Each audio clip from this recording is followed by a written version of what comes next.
Welcome to Aaravil சத்துமாவு வழங்கும் positivity. நம்ம எப்படி மேம் குழந்தைகளை இந்த மாதிரியான அசால்ட்டில் இருந்தெல்லாம் இன்னைக்கு தேடி காப்பாற்றுறது? நம்ம சொல்லுவோம், வராமல் காப்போம், வருமுன் காப்போம், வரும்போது காப்போம். ஒரு சின்ன வயசில் ஒரு ஆண் அவரை வந்து இந்த மாதிரி இன்னொரு பண்ணியிருக்காங்க, பண்ணினதுனால அவருக்கு இன்னும் அந்த பாதிப்பு இருக்குது. நிச்சயமாக இப்போ தெரிஞ்சவங்களே நிறைய இப்படி செய்கிறாங்கங்கிற மாதிரி 3 விஷயம் பார்த்தீங்கன்னா ஃபேமிலிக்கு தெரியுது, சில சமயம் தெரியாது, சொல்ல முடியாது, சொன்னா திட்டு. நம்ம குழந்தைகளையே நீ இப்படி இருக்கணும் அப்படி இருக்கணும் அப்படின்னு சொல்லி அந்த குழந்தை பருவங்கிறதையே அவங்களுக்கு கெடுத்துடுறோம். இந்த அயோக்கிய பயிலுக பண்ணுறதுக்காக நான் ஏன் மேம் என் பிள்ளை சிறகடிச்சு விளாட்றத போய் நான் தடுக்கணும்? இப்போ நான் சொன்னேன்ல,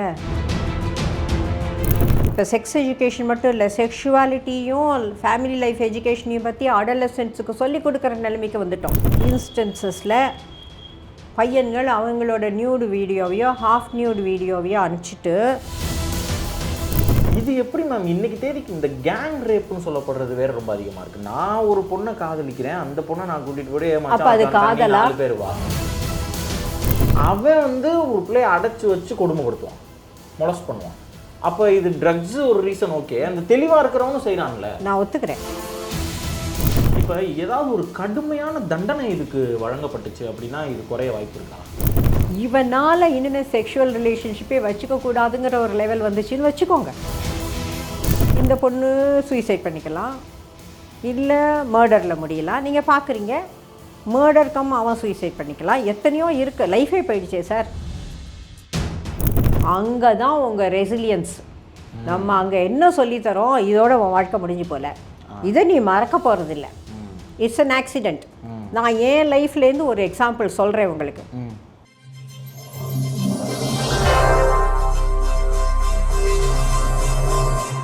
இப்போ சமீபத்தில் இந்த குழந்தைகளுக்கு எதிராக நடக்கக்கூடிய இந்த வன்கொடுமை வன்முறையெல்லாம் நம்ம தொடர்ந்து பார்க்குறோங்க. நமக்கு வந்து இரட்டை மரண தண்டனையெல்லாம் கொடுத்துருக்காங்க.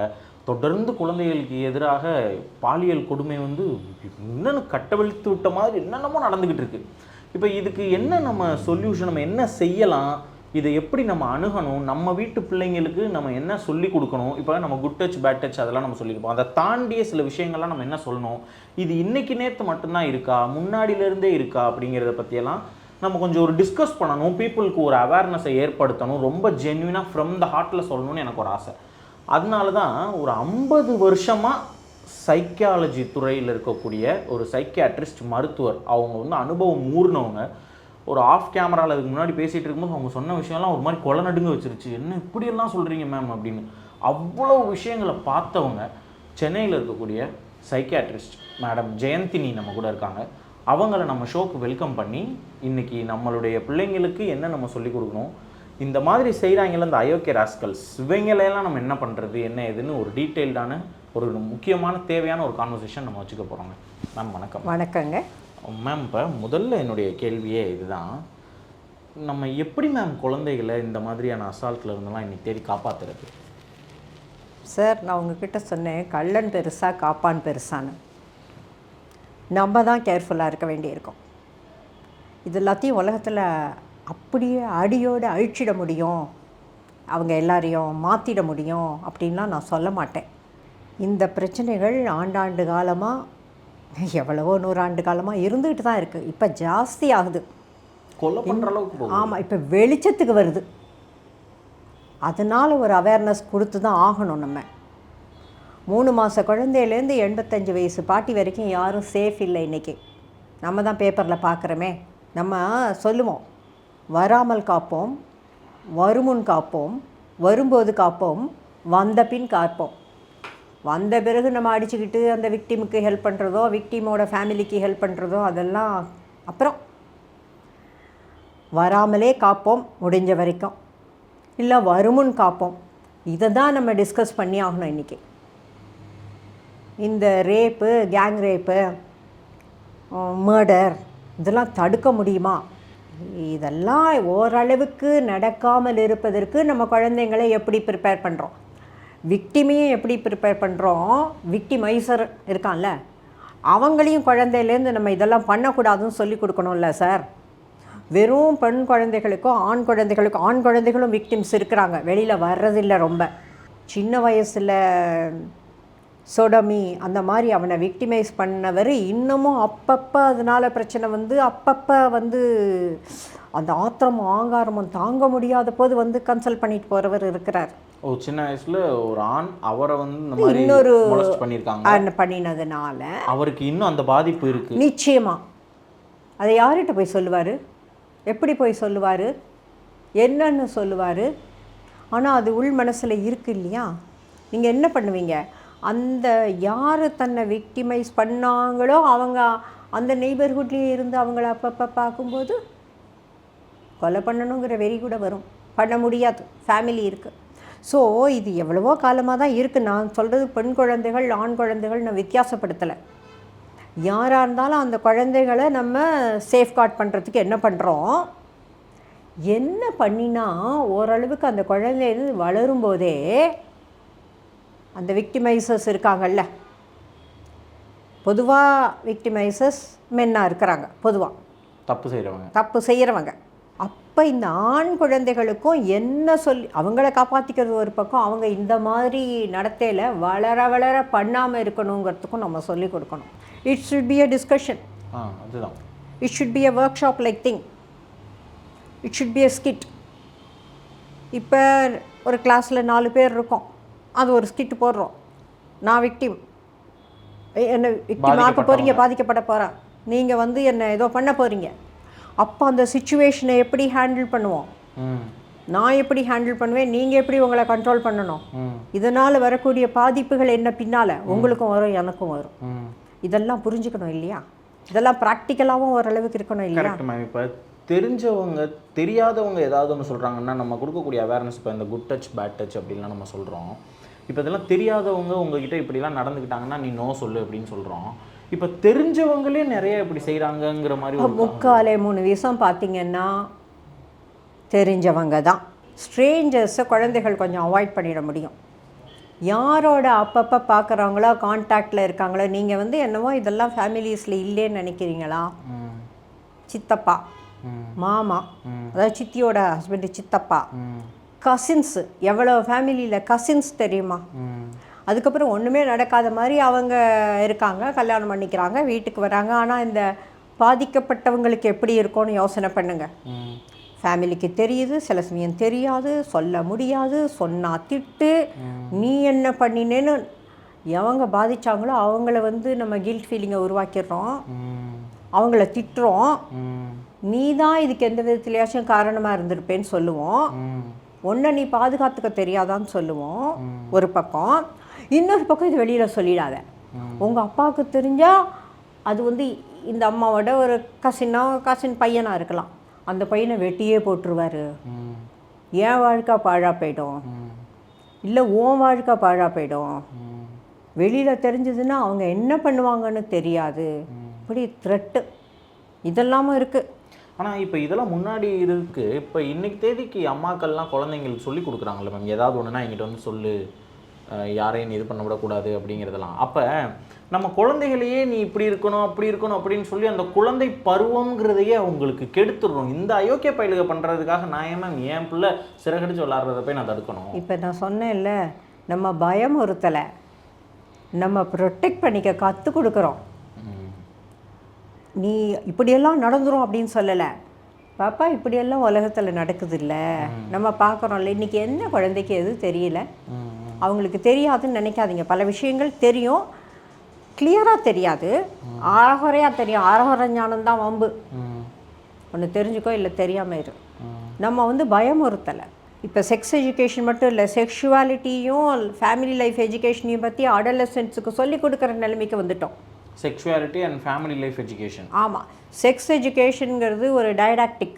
நான் உங்ககிட்ட கிளாஸில் மேல் செக்ஸை பற்றி, ஃபீமேல் செக்ஸை பற்றி, நான் அதில் வர சேஞ்சஸ் பற்றி, ஹார்மோனல் சேஞ்சஸ் பற்றி, அதில் என்ன இமோஷனலாக சேஞ்சஸ் வருதுன்னு பற்றி இதை சொல்லி கொடுக்கறது ஒரு sex education. Sexuality and family லைஃப்னா அதையும் தாண்டி ஒரு அட்ராக்ஷன் வருது உனக்கு ரியாலிட்டியில். நீ என்ன பண்ணணும், எப்படி பண்ணணும், எதை பண்ணினா பிரச்சனை வரும். நான் வந்து இப்போ வந்து மக்கள் வந்து சேஃப் செக்ஸ் பற்றி பேசுவாங்க. அதாவது நீ வந்து செக்ஷுவல் ரிலேஷன்ஷிப் வச்சுக்கிட்டீங்கன்னா you should use a condom or அந்த other person should use a condom. ஏன்னா இவங்கள போய் ஒரு 18 வயசு 17 வயசில் நம்ம கேட்குற நிலைமையில இல்லை. கன்சென்ட்டு அவங்களுக்கு தெரியாது. பல இன்ஸ்டன்சஸில் பையன்கள் அவங்களோட நியூடு வீடியோவையோ ஹாஃப் நியூடு வீடியோவையோ அனுப்பிச்சிட்டு இந்த பொண்ணுக்கு நான் உன்னை தான் கல்யாணம் பண்ணிக்க போகிறேன், நீ தான் எனக்கு எல்லாம் தேவிட விளூடு நிஜமாகவே சொல்லியிருக்கலாம், இல்லை பின்னால் மாறலாம், எது வேணாலும் இருக்கலாம், நம்ம காரண காரியங்களை அப்புறம் போவோம். அதுக்கப்புறம் இருக்கிற கான்சிக்வன்சஸை யோசனை பண்ணி பாருங்கள். இது எப்போ வேணாலும் எங்கே வேணாலும் என்ன மாதிரி வேணாலும் யூஸ் பண்ணலாம். அப்போ நம்ம அவங்களுக்கு இந்த அடலசன்ஸுக்கு என்ன சொல்லி கொடுக்குறோம்? செக்ஷுவாலிட்டினா என்ன, என்ன பிரச்சனை வரும், நீ எப்படி டீல் பண்ணுவ, எப்படி ப்ரொடெக்ட் பண்ணிக்க பார்க்கணும், சப்போஸ் அப்படி நடந்துடுச்சுன்னா நீ அடுத்தது என்ன பண்ணணும், இத்தனையும் சொல்லிக் கொடுக்கணும் இல்லையா? இது ஃபேமிலி லைஃப் எஜுகேஷன் இல்லையா? வெறும் ஜெனிட்டல்ஸை பற்றியும் அனாட்டமியை பற்றியும் ஃபிசியாலஜியை பற்றியும் அடலசன் சைக்காலஜியை மட்டும் பற்றி தெரிஞ்சிட்டு பிரயோஜனம் இல்லை. அது தேரி. ஆனால் ஒரு நம்பிக்கை தானே மேம். இப்போ நான் ஒரு பையனை காதலிக்கிறேன், அந்த பையன் என்னை விரும்புகிறேன், 2 பேருமா நாங்கள் லவ் பண்ணுறோன்னா நான் போகிறேன், அந்த பையன் எங்கேயோ நாங்கள் வந்து டைம் ஸ்பெண்ட் பண்ண போகிறோம், ஒரு நம்பிக்கையின் அடிப்படையில் போகும்போது அவன் என்னை ஏமாத்துறேன் அப்படின்னும் போது ஒரு ஒரு கையறு நிலையில் தானே இருக்க மாதிரி. அங்கே தான் சொல்கிறோம் நம்பிக்கை எந்த அளவில் இருக்கணும். நான் ஒன்று கேட்குறேன், இது ஒரு எக்ஸாம்பிள் தான். ஒரு பொண்ணு ஒரு பையனோட போகிறா, தே ஹேட் செக்ஷுவல் ரிலேஷன்ஷிப், முடிஞ்சு போச்சு. திரும்பி ஒரு ஸ்டேஜில் அவன் கேட்குறான், நான் சொன்னேன்னு நீ ஒத்துக்கிட்டில்ல, இது மாதிரி எத்தனை பேர்கிட்ட ஒத்துக்கிட்டுருப்பேன்னு கேட்குறான்.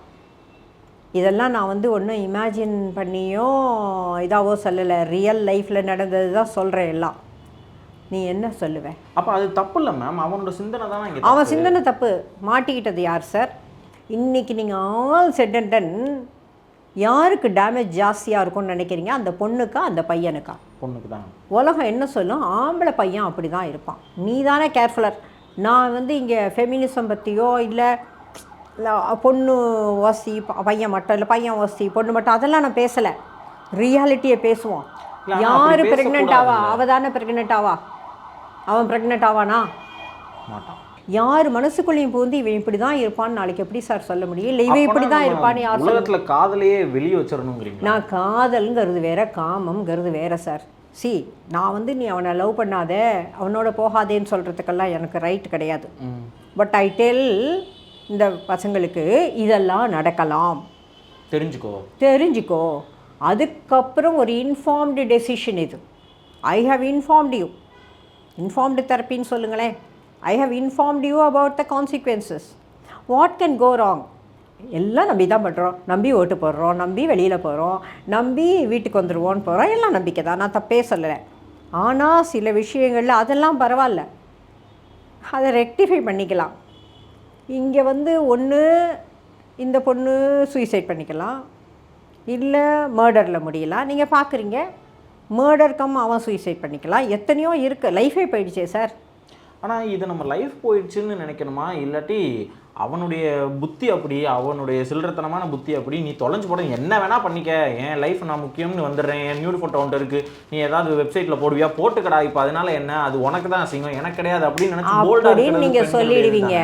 சொல்லிடலாம், வீட்டுக்கு தெரிஞ்சால் அடுத்தது என்ன ஆகும்னு பார்க்கணும்.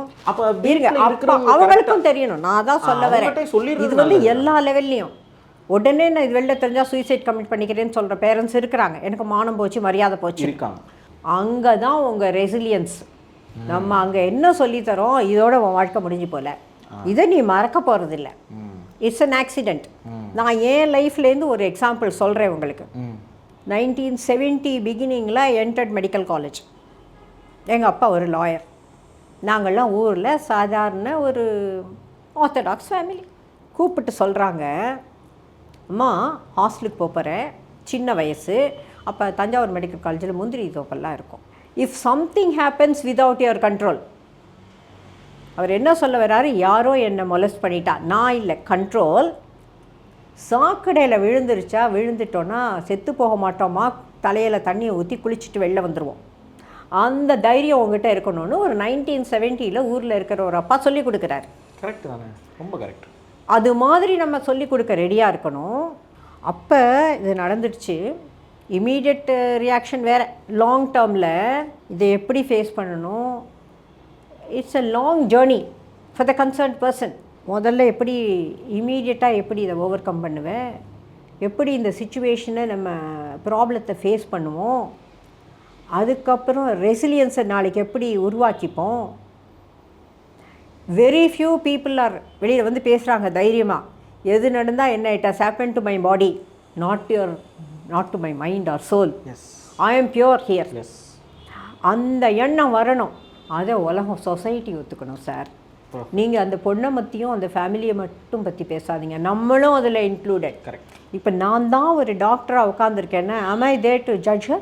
No, you are there. What right I have got to judge her? No right. What right I have got to tell this is right or wrong? Perfect. எனக்கு ரைட் கிடையாது. I am here to help you. Yes. Help you. ஏன்னா இந்த ரேப்பெல்லாம் ஒரு clinical கண்டிஷனோ ஒரு டயக்னோசிஸோ கிடையாது. It happens is an event. It's a severe problematic event. அது கூட ஒவ்வொருத்தருக்கும் மாறும். இந்த செக்ஷுவல் அபியூஸ்லேயே சிலர் இவ்வளோ தானே, நான் மேனேஜ் பண்ணிக்கிறேன்னு சொல்கிறவங்க இருக்கிறாங்க, மேனேஜ் பண்ணிக்கிற ஃபேமிலி இருக்கிறாங்க, சப்போர்ட்டிவாக இருக்கிற ஃபேமிலி இருக்கிறாங்க. இட் டிபெண்ட்ஸ் எந்த வயசில் நடந்தது, என்ன நடந்தது இருக்குது. பெனிட்ரேட்டிவ் செக்ஸு, நான் பெனிட்ரேட்டிவ் செக்ஸு என்னெல்லாம் இருக்குது, யாரால் நடந்தது, எத்தனை தடவை நடந்தது, இதனோட கான்சிக்வன்சஸ் என்ன. Each and every child or an adult, I mean adolescent is different, பொண்ணோ பையனோ. மேம் இப்போ நீங்கள் சொல்கிறத நான் புரிஞ்சுக்கிறேன் மேம். நம்ம வந்துட்டு ஒரு கருணையோடு அதை அணுகணும் அப்படின்னு நீங்கள் சொல்கிறீங்க. சொசைட்டி எல்லாமே தெரிஞ்சுக்கணும், இது என்னுடைய மிஸ்டேக்குங்கிறத புரிஞ்சுக்கணுன்னு. இந்த விக்டிமாக இருக்கிறவங்க என்ன கஷ்டப்படுவாங்க காலத்துக்குங்கிறத பற்றி நம்ம பேசணும். இந்த தவறை செய்கிறாங்கல்ல மேம், இந்த ஒரு அயோக்கியர்கள் இருக்காங்கல்ல, இது எப்படி மேம் இன்னைக்கு தேதிக்கு இந்த கேங் ரேப்னு சொல்லப்படுறது வேற ரொம்ப அதிகமாக இருக்குது. நான் ஒரு பொண்ணை காதலிக்கிறேன், அந்த பொண்ணை நான் கூட்டிகிட்டு போய் அப்போ அது காதலா? அப்போ அது காதலா? அப்போ அது காதலே கிடையாது அந்த இடத்துல. அப்போ அந்த மாதிரி அவளுக்காக நான் உயிரியம் கொடுக்குறேன்னா காதல். ஆமாம். அப்போ அந்த இடத்துல 4 பேர் வந்து இந்த மாதிரி தவறுலாம் நடக்குது, இப்படி நடக்குது, கேங் ரேப் நடக்குது, ஒரு 10 வயசு பிள்ளையை கூட்டிகிட்டு போயிட்டு ரேப் பண்ணி கொலை பண்ணி அந்த குடும்பமே ஷேட்டர் ஆகி போய் கிடக்கு. இப்போ இதுக்கெல்லாம் ஒரு ட்ரக்ஸ் அதிகம், ஓகே ட்ரக்ஸை மட்டுமே நம்ம காரணம்னு சொல்லிட முடியும். தெளிவாக இருக்கிறவங்களும் கூட, இப்போ சித்தான்னு ஒரு படம் வந்துச்சு மேம், இதை வச்சு தான் எடுத்தாங்க. ரொம்ப தெளிவாக இருப்பான் அந்த அக்யூஸ்ட், வந்து பயங்கர தெளிவாக இருப்பான், ஒரு தெரிஞ்சவனாக இருப்பான், ஒரு இந்த பிள்ளைக்கு எப்பயுமே முட்டாய் கொடுக்குறவனாக இருப்பான். அவன் வந்து ஒரு பிள்ளையை அடைச்சி வச்சு கொடுமைப்படுத்துவான், மொலஸ்ட் பண்ணுவான். அப்போ இது ட்ரக்ஸு ஒரு ரீசன், ஓகே. அந்த தெளிவாக இருக்கிறவங்க செய்கிறாங்களே, நான் ஒத்துக்கிறேன். ஆல்கஹாலு ட்ரக்ஸில் இருக்கும்போது இது ஜாஸ்தியாக இருக்குதுன்னு சொல்கிறோம். நான் அது மட்டும்தான் காரணம்னு சொல்ல. இந்த மென்டாலிட்டி இருக்குல்ல, அனிமல் கூட இது பண்ணாது. அனிமல் கேங் ரேப் பண்ணுதா? அனிமல் கொண்டு போடுதா? பசிச்சா வந்து வேட்டையாடும். அந்த டெம்பரமெண்ட்டு, அந்த personality factors, anti social personality traits, இதெல்லாம் ஒரு பக்கம் அது உண்டு, நான் இல்லைன்னு சொல்லலை. பிளான் பண்ணி 4-5 நாளாக நான் இங்கே பார்த்து, நீ எங்கே போகிற, எங்கே வர, எத்தனை மணிக்கு வெளியில் வருவேன்னு பார்க்குறது, உங்களை கொஞ்சம் கொஞ்சமாக உங்களை வந்து குரூம் பண்ணுறது வர்றதுக்கு. அப்புறமா ஆல்ரெடி இவனுக்கு தெரியும் இன்னும் 2 பேரை கூப்பிடலான்னு, இதெல்லாம் இருக்குது. இன்னொன்று, இந்த smart phone it's a double-edged weapon. கம்யூனிகேஷனுக்கு நீங்கள் பட்டன் ஃபோன் யூஸ் பண்ணுறது வேறு. இதில் எதை வேணாலும் ஃபோட்டோ எடுக்கலாம், எதை வேணாலும் வீடியோ எடுக்கலாம், நாளைக்கு எப்படி வேணாலும் பயமுறுத்தலாம், அதை மார்ஃப் பண்ணி காமிக்கலாம். நான் அதுக்காக ஸ்மார்ட் ஃபோன் இல்லாமல் வாழ்க்கை போகுமான்னு கேட்காதீங்க. கேட்ஜெட்ஸ் வந்து இட்ஸ் அ மஸ்ட் இன்னைக்கு. என்ன பண்ணலாம் சொல்லுங்கள்? இது எங்கே ஆரம்பிக்க போகிறோம் இதனோட இதை தடுக்கிறதையோ குறைக்கிறதையோ? சரி மேம், இப்போது இந்த பாதிக்கப்பட்ட குழந்தைகள் வந்துட்டு மேம் அந்த மொமெண்ட்டில், அந்த ஹீட்டில், அது ஒரு வருஷமோ 2 வருஷமோ தான் பாதிப்பு இருக்கும். அதுக்கு மேலே அவங்களால நார்மலாக எல்லாரும் மாதிரி இப்படி அந்த மாதிரியா, இல்லை அவங்களுக்கான கான்சிக்வன்சஸ் வந்து லைஃப் லாங் இருக்குமா மேம்? இல்லவே இல்லை சார். இது வந்து இண்டிவிஜுவலை பொறுத்தது. சிலர் நான் சொன்னேன் இது நடந்திருக்குன்னு என்கிட்டயே சொல்லுவாங்க, சின்ன வயசில் இதெல்லாம் நடந்திருக்குது மேடம், என்னை வந்து என் கசின் மொலஸ்ட் பண்ணியிருக்கான், நான் கஷ்டப்பட்டேன். அது இதை இண்டிவிஜுவலை பொறுத்திருக்கு. ஆயுசுக்கும் கஷ்டப்படுறவங்கள தெரியும். இது யாருக்கு எப்போ எந்த நேரத்தில் எந்த அளவில் பாதிக்கும்னு சொல்லவே முடியாது. அது இண்டிவிஜுவலையும் அந்த சர்க்கம்ஸ்டன்சஸையும் பொறுத்து இருக்கு. Fine ma'am. இப்போது லாஸ்ட்டாக நான் இப்படி முடிக்கணும்னு நினைக்கிறேன் மேம். இப்போ இதுக்கு வந்துட்டு நம்ம தீர்வு அந்த மாதிரிலாம் யோசிச்சோம்னா வாய்ப்பு இல்லை. Depends on individual. தப்பு பண்ணுறவன் இருந்துக்கிட்டே தான் இருப்பான். ட்ரக் அடிக்ட் ஆகிருக்கான், இல்லை பானோகிராஃபி ஒரு விஷயமா இருக்குது, அவன் சின்ன வயசில் ஏதாவது பாதிக்கப்பட்டிருந்தா அதையே நான் திருப்பி செய்யணும்னு நினைக்கிறான். இந்த மாதிரி சைக்கோத்தனமாக நிறைய விஷயங்கள் இருக்குது மேம். இப்போ ஏதாவது ஒரு கடுமையான தண்டனை இதுக்கு வழங்கப்பட்டுச்சு அப்படின்னா இது குறைய வாய்ப்பு இருக்கா? இதுக்கு நான் போய் இப்போ இவனை ஜெயிலில் போட்டாங்கிறதோட பிரச்சனை முடிஞ்சு போயிடாது. அவன் 18 வயசுக்குள்ளே இருந்தான்னா நிர்பயா கேஸில் உங்களுக்கு தெரியும் எவ்வளவு கொடூரமாக அந்த பொண்ணை சிதைச்சிருக்காங்கன்னுட்டு. வெளியில் வந்துட்டானே சார், 18 வயசுக்குள்ளே அந்த பையன் வெளியில் வந்துட்டான். இவன் என்ன பண்ணுவான் ஏதுன்னு எனக்கு தெரியாது. எங்கே நியாயம் நீதி கிடச்சிது? சரி, கோர்ட்டுக்கு போகிறீங்க, sessions court, high court, supreme court போகும். கடைசியாக இவன் வந்து இந்த வயசு காரணத்தினால பண்ணிட்டான், இவளுக்கு ஆயுள் தண்டனையோடு நிறுத்து இருக்கலாம். அவன் வந்து கைதியாக நல்ல நடத்தையில் இருந்தான், ஒரு 15 வயசில் வெளியில், 15 வருஷம் கழிச்சு வெளியில் வா, இதெல்லாம் இருக்கலாம். இன்னொன்று, செத்து போனாப்பில் இந்த பிரச்சனை சால்வ் ஆகிடுது. லைஃப் லாங் இவனுக்கு இது ஒரு பாடமாக இருக்கணும். நான் சொன்னேன்னா தப்பாக போயிடும். இவனால் இனிமேல் செக்ஷுவல் ரிலேஷன்ஷிப்பே வச்சுக்கக்கூடாதுங்கிற ஒரு லெவல் வந்துச்சுன்னு வச்சுக்கோங்க. அப்படிப்பட்ட ஒரு தண்டனை கொடுத்தாங்கன்னு வச்சுக்கோங்க. கொடுக்க மாட்டாங்க, அது வேறு விஷயம். நடக்காது. உயிரோடு இருக்கான், ஆனால் அவனால் ஒரு செக்ஷுவல் ரிலேஷன்ஷிப் வச்சுக்கிற முடியாது. அவனுக்கு ஒரு ஆண்மை இல்லாமல் இருக்கிறதுக்கு இப்படி ஏதோ ஒன்று அது. ஆனால் நம்ம சொல்ல முடியாது. நான் சொல்ல முடியுமா?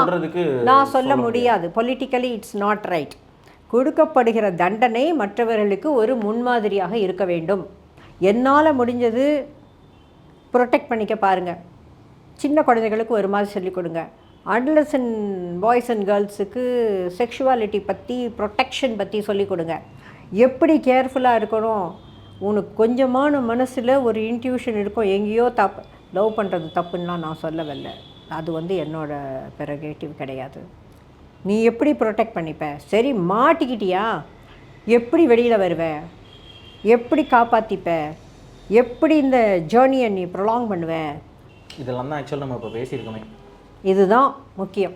இது வந்து நீங்கள் ஸ்கூலில் ஆரம்பித்து அந்த ஏஜ் இவங்களுக்கெல்லாம் நீங்கள் இன்டராக்டிவாக பண்ணணும். லெக்சர் கேட்டால் போயிடுவாங்க.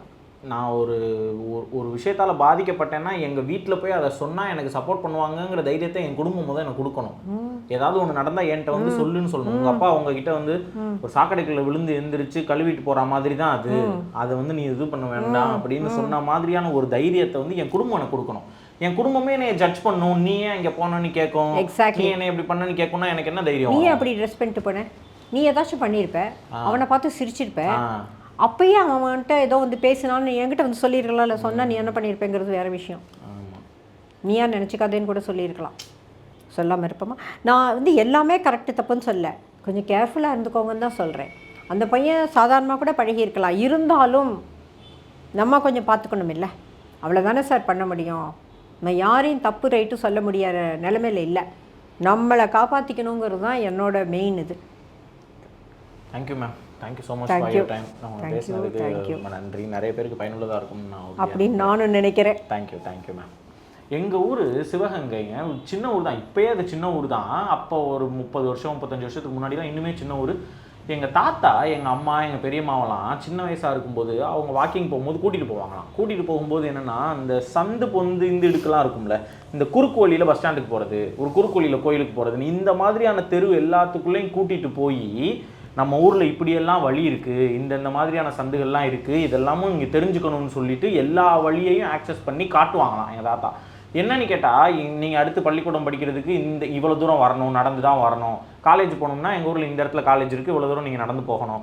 அப்படி போகும்போது உங்களுக்கு ஏதாவது இது இருந்துச்சுன்னா இந்த வழியெல்லாம் இருக்குது, இப்படியெல்லாம் நான் வீட்டுக்கு வந்துடலாம் அப்படிங்கிறத நீங்கள் தெரிஞ்சுக்கணும் அப்படின்னு சொல்லி கொடுப்பாங்களாம்.